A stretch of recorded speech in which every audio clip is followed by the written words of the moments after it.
যেমন কর্ম তেমন ফল। ফল কথাটা বিশ্বাস করেন না? করেন না? বিশ্বাস করেন। তাহলে গত জন্মে যেমন কর্ম করেছেন এই জন্মে আপনাকে সেটা ফল পেতে হবে। এই জন্মে যেমন কর্ম করবেন এর পরের জন্মে ফল পেতে হবে। তাহলে এই জন্মে কর্মটা আপনাকে ভালো করতে হবে, সবাই জানেন। তাহলে কেন আমরা মিথ্যা কথা বলি? কেন মানুষের শত্রু হচ্ছে? কেন জায়গা নিয়ে একটু বিবাদ? কেন জায়গা নিয়ে ঝগড়া, ভাইয়ে ভাইয়ে ঝগড়া কেন? তাহলে এই জন্মে কর্মটা আমাদের ভালো না করলে এর পরের জন্মে আমাদের তেমনই হতে হবে। আজকে আপনারা বসে বসে হরিনাম শোনার সৌভাগ্য হয়েছে। কেন হয়েছে না? গত জন্মে ভালো কাজ করেছেন বলে আজকে এই আসনে বসে হরিনাম শ্রবণ করছেন। আর কারা হরিনাম শ্রবণ করতে পারছে না, এই আসনে কারা বসতে পারছে না? যারা গত জন্মে ভালো কাজ করেনি, খারাপ কাজ করেছে, তারা ঘরে বসে বসে সিরিয়াল দেখছে। তাহলে ভালো কাজ করেনি তো দেখবে কি করে? তাহলে কথাটা বাস্তব তত্ত্বটা আপনাদের তুলে ধরি। এই জন্মে আমাদের ভালো কাজ করতেই হবে। আর ভালো কাজ এই জন্মে না করলে এর পরের জন্মে আপনাকে দুর্ভোগের শেষ থাকবে না। কি দুর্ভোগ সে তত্ত্ব দিয়ে আপনাদের খুলে বুঝিয়ে দিচ্ছি।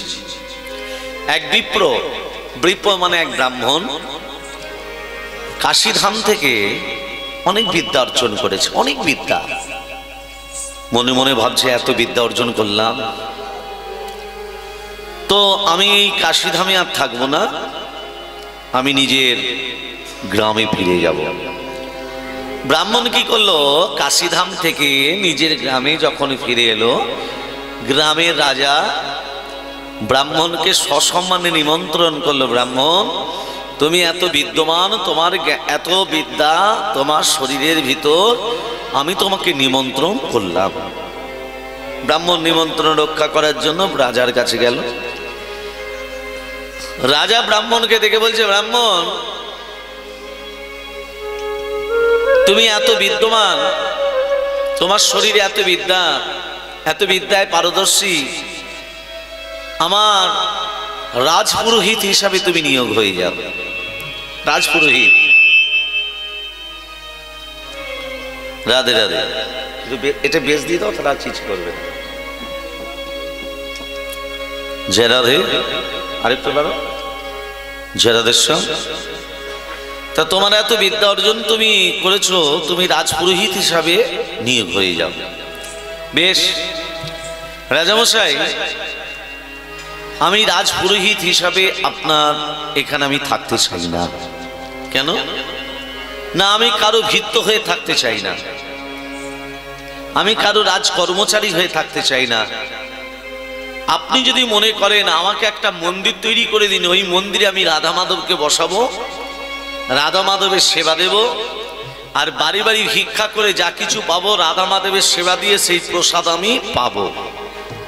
ঠিক আছে ব্রাহ্মণ, তোমার যখন ইচ্ছা আমি একটা মন্দির করে দিচ্ছি। ব্রাহ্মণকে রাজা একটা মন্দির করে দিল, আর সেই মন্দিরেতে রাধা মাধবকে বসিয়ে ব্রাহ্মণ ভিক্ষা করে রাধা মাধবের সেবা দেয় আর প্রসাদ পায়।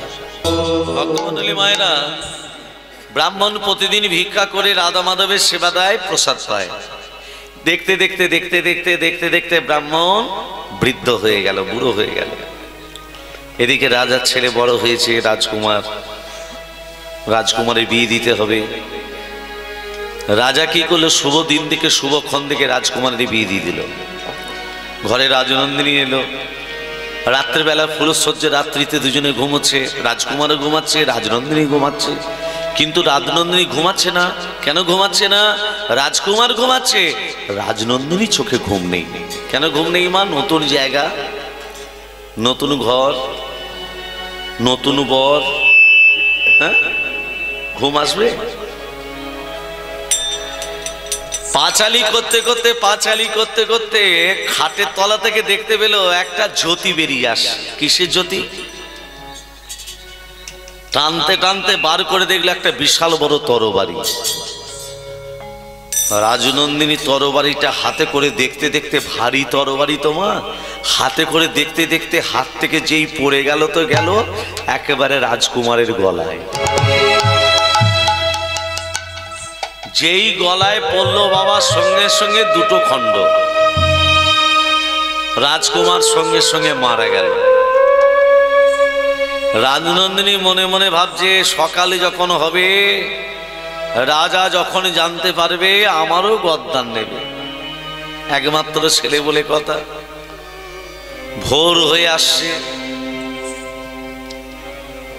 ভোরবেলা ডাকছে পাখির কুঞ্জন, ভোরবেলা। হ্যাঁ, আর এমন সময় সেই বৃদ্ধ ব্রাহ্মণ, সকাল হয়ে এসেছে তো, সেই বৃদ্ধ ব্রাহ্মণ কি করছে, কুয়ো থেকে জল তুলে স্নান করতে যাবে, আর রাজনন্দিনী ব্রাহ্মণকে দেখে বলল, বাঁচাও বাঁচাও বাঁচাও বাঁচাও।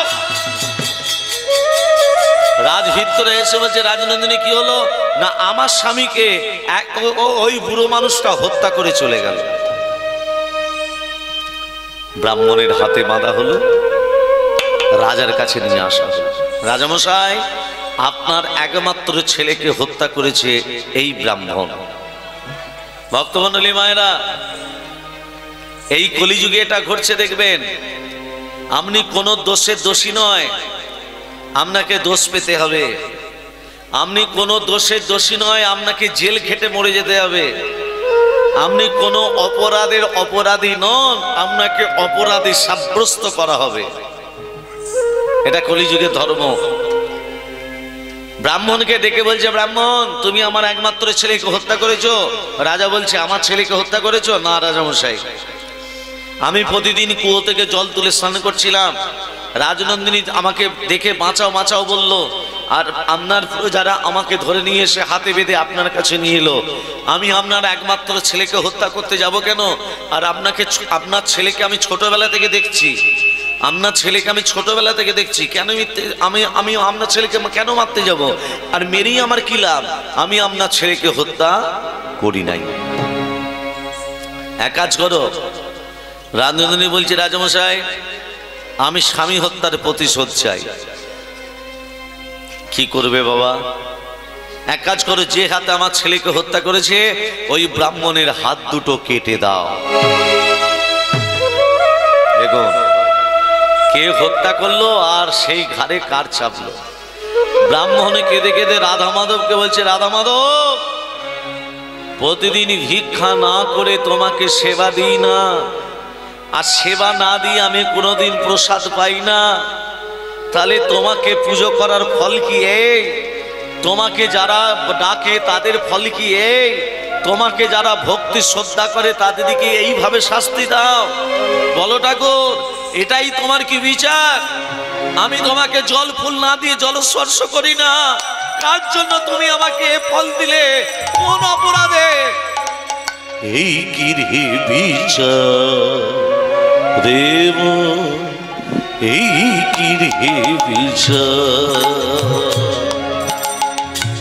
এই কি রে বিচার রে মন, এই কি রে বিচার, আমি কোন দোষের দোষী রে, অকুলে ভাসাইলি রে, এই কি রে বিচার রে মন, এই কি রে বিচার, এই কি রে বিচার রে মন, এই কি রে বিচার, আমি কাটাই জীবন অন্ধকারে,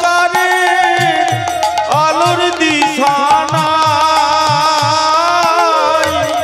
ভবের মাঝে দুঃখ সায়রে ভাসিয়া বেড়াই, আমি ভাসিয়া বেড়াই, আমি কাটাই জীবন অন্ধকারে, আলোর দিশা নাই, ভবের মাঝে দুঃখ সাগরে ভাসিয়া বেড়াই, আমি ভাসিয়া বেড়াই। আমার কুলে আশায় মন তরি ভাষায় আমারে এই রে বিচার রে মন এই রে বিচার এই রে বিচার রে মন এই রে বিচার বিধি রে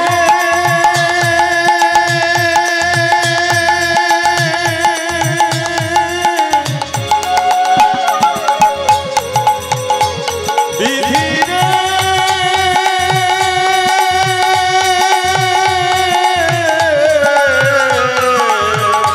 বিধি রে বিধি রে বিধি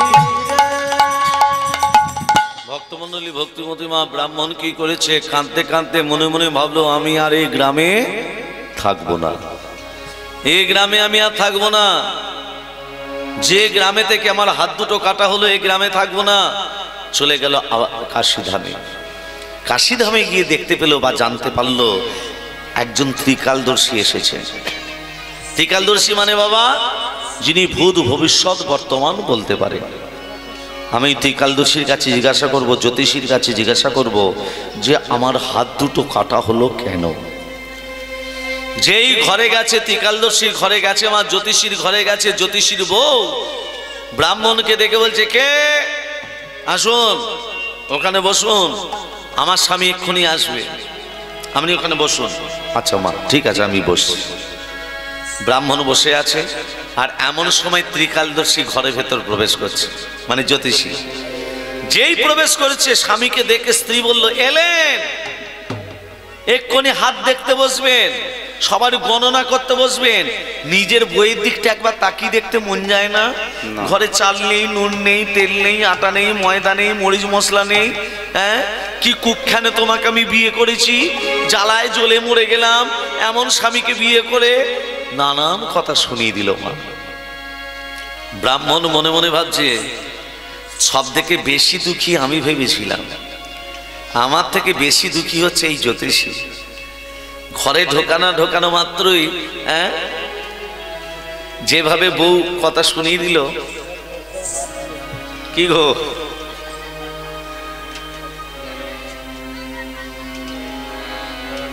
মায়েরা করেন নাকি? অবশ্য মেয়ে বা ভক্তব্যম কীত কর্ম শুভাশুভম। ঘরে ঢোকানো মাত্রই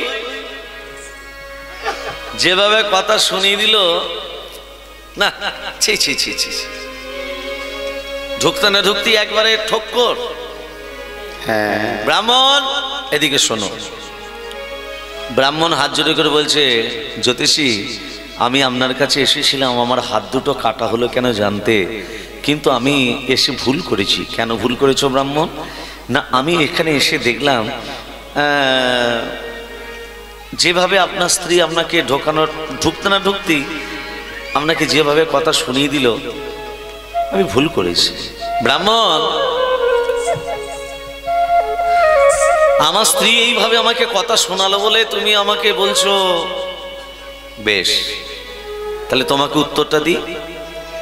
আমাকে যা স্ত্রী আমার কাছে যে আছে এটা আমার স্ত্রী, কিন্তু প্রকৃতই আমার স্ত্রী ছিল না। কে ছিল? একজন গাধা ছিল। কে ছিল?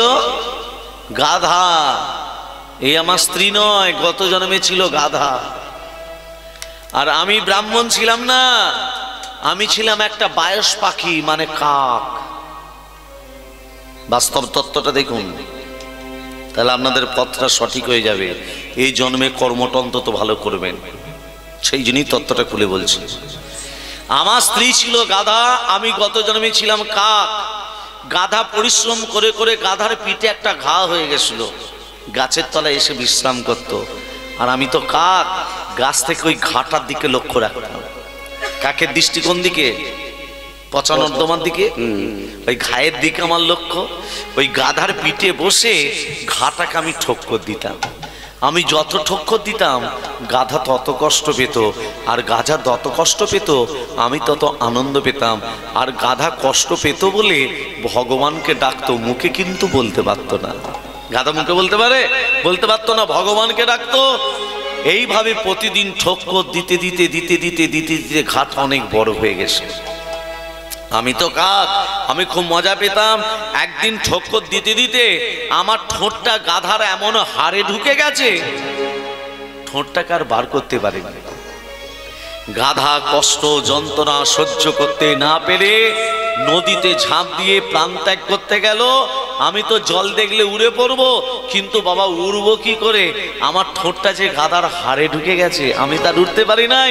গাধা যখন নদীতে ঝাঁপ দিয়ে মৃত্যুবরণ করলো, আমি ওর ঠোঁটটা বার করতে না পেরে আমিও গাধার সঙ্গে হরিবোল হয়ে গেলাম। এখন ও মরে, গাধা মরে হয়েছে আমার বউ, আমি হয়েছি কাক, হয়েছি ওর স্বামী। আমি যেমন গত জন্মে কাক হয়ে ওর পিঠে ঠক্কর দিতাম, এখন আমার স্ত্রী হয়ে আমাকে প্রতিদিন ঠক্কর দেয়। আমিও মুখে কিছু বলতে পারি না, আমিও ভগবানকে ডেকে চলি। অবশ্যমেব ভক্তব্যম কীত কর্ম শুভাশুভম। কি বললাম? অবশ্যমেব ভক্তব্যম কীত কর্ম শুভাশুভম। অবশ্যই আমাদের ফল ভোগ করতে হবে, কীত কর্মের ফল। ব্রাহ্মণ তখন বলছে, আপনি নয় গত জন্মে কাক হয়ে ওই গাধার পিঠে ঠক্কর দিতেন বলে এখন আপনার স্ত্রী হয়ে আপনাকে প্রতিদিন ঠক্কর দেয়। তত্ত্বটা বুঝতে পারলাম, কিন্তু আমি ব্রাহ্মণ, আমি তো কোনো দোষী নয়, আমি তো রাজার ছেলেকে হত্যা করি নাই, তাহলে আমার হাত দুটো কাটা হলো কেন? ব্রাহ্মণ, তুমি নিশ্চয়ই খারাপ কাজ করেছিলে। কি খারাপ কাজ সেটা জানার জন্যই আমি আপনার কাছে এসেছি। সেটা কি জানো ব্রাহ্মণ? গত জন্মে তুমি একজন সাধু ছিলে। কি ছিলে? সাধু। আর একজন কসাই যে গরু কাটে, সে গরুটাকে ধরতে গেল, ধরতে পারলো না। আপনাকে পথের মাঝখানে পেয়েছে সাধুকে, আপনাকে জিজ্ঞেস করলো, সাধু আমার গরুটা কোন দিকে গেল জানো? তুমি মনে মনে ভাবলে সত্যি কথা যদি বলে দিই গরুটা মারা যাবে। আর আমি কোনোদিনও মিথ্যা কথা বলি নাই। তুমি সত্যিও কথা বললে না, মিথ্যে কথা বললে না, নিজের হাতটাকে ইশারা করে দেখিয়ে দিলে। এই হাত দুটোকে এগিয়ে দেওয়ার জন্য, ওই গো অপরাধের জন্য এই জন্মে তোমার হাত দুটো কাটা হলো। আর যে কসাই গরুটা কেটেছিল, সে কসাইটা হলো স্বামী আর গরুটা হলো স্ত্রী। গত জন্মে কসাই যেমন গরুটার গলা কেটেছিল, এখনো স্ত্রী হয়ে স্বামীর গলাটাকে কেটে দিল। যেমন কর্ম তেমন ফল। তাহলে মা আপনাদের আপনারা বুঝতে পারছেন, এই জন্মে কর্মটা আপনাকে ভালো করতেই হবে। আর কর্ম যদি ভালো না করো, এর পরের জন্মে সেই রকমই ফল পাবে। যেমন কর্ম তেমন ফল। এই জন্মে যদি একটু ভালো কর্ম করেন, এর পরের জন্মে আপনাকে নিচু কুল থেকে উচ্চ কুলে জন্ম দেবে। আর যদি উচ্চ কুলে জন্মগ্রহণ এই জন্মে করেও যদি আমরা খারাপ কাজ করি, খারাপ পথে চলি, আপনাকে আর উচ্চ কুলে দেবে না, আপনাকে আরো নিচু কুলে জন্মগ্রহণ করতে হবে।